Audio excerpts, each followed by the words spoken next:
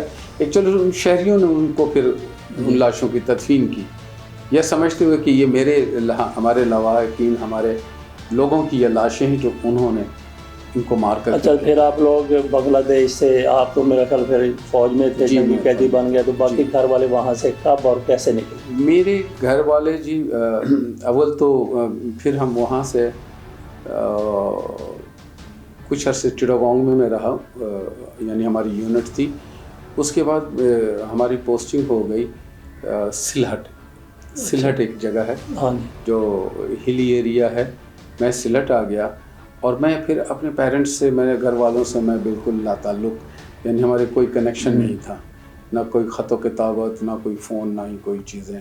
تو پھر ہم اس کے بعد ڈفرینٹ جگہوں پر میں رہا. سلہٹ میں رہا، سلہٹ میں 2-3 اسٹیشنز پر میں رہا، پوسٹنگ رہی. پھر وہاں سے میں آیا کوملا آ گیا. کوملا آنے کے بعد پھر میں وہاں پر کچھ عرصہ 3-4 مہینے رہا. پھر یہ وار ڈکلیئر ہو گیا. تو وار تو کبھی ختم ہوئی نہیں تھی، یعنی مارچ میں جب شروع ہوئی ہے تو وہ تو پھر دسمبر تک چلی ہے، تو اس میں کوئی گیپ نہیں آیا. لیکن سو کالڈ جو ہوتا ہے کہ یہ ڈکلیئر ہوا 4 دسمبر کو، اور پھر 16 کو، یا 16 کو جو شٹ ڈاؤن ہوا، یا جو بھی کہہ لیں سرنڈر ہوا، اس کا ہمیں پتہ ہے. باقی وار تو کنٹینیوسلی مارچ سے لے کر کے اور 16 دسمبر تک وہ ساری چیزیں ہوتی رہی ہیں. تو آپ انڈیا چلے، وہ جنگی قیدی بنے آپ؟ جی، تو اس میں پھر میں جنگی قیدی بن گیا. لیکن میں آپ کے اس سوال کا جواب ابھی باقی ہے کہ جو پاکستان آرمی پر یہ الزام دیا جاتا ہے کہ جی انہوں نے بڑا ظلم کیا، انہوں نے یہ کیا. دیکھیں، ہم چونکہ جہاں بھی ہماری پوسٹنگ رہی ہے وہ تو رورل ایریا میں رہا ہے، یا تو بارڈر لائن پہ تھے یا دیہاتوں میں، اور یعنی سارا بارڈر لائن پہ تھے. جب ہم وہاں پہنچے تو ایک آبادی بھی وہاں نہیں تھی، یعنی جو بنگالیز کے گھر تھے وہ تو گھر چھوڑ کر کے بنگلہ دیش جا چکے تھے، انڈیا جا چکے تھے. اچھا، ان کی جتنی بھی بغاوت تھی وہ ساری چیزیں انہوں نے، وہ سب کے سب وہ چلے گئے تھے انڈیا میں. اب پاکستان آرمی کس پہ ظلم کر رہی تھی؟ چلیں، مطلب کیا وہاں جانوروں پہ، وہاں کے پرندوں پہ، یا وہ جو خالی گھر وہ چھوڑ کر کے گئے تھے، وہاں کون تھا جس پہ ظلم ہو رہا تھا؟ ہمیں تو کوئی ایک بندہ اور بندے کی ذات، کوئی ایسا فرد نہیں نظر آیا. میں نے دیکھا ہی نہیں. آپ کو یقین کے ساتھ میں کہتا ہوں کہ ہو کا عالم ہوتا تھا، اور وہاں اس ایریے میں کوئی بھی نہیں رہتا تھا. ایک تو یہ بات. اب آئیے شہر کا ایریا. میں آپ کو بتاؤں کہ جب پاک آرمی نے چٹاگانگ شہر، کوملا سٹی اور سلہٹ کے شہر، آپ یقین کریں تینوں شہروں میں میں پھرا ہوں ڈیورنگ اپنی مائی سروس.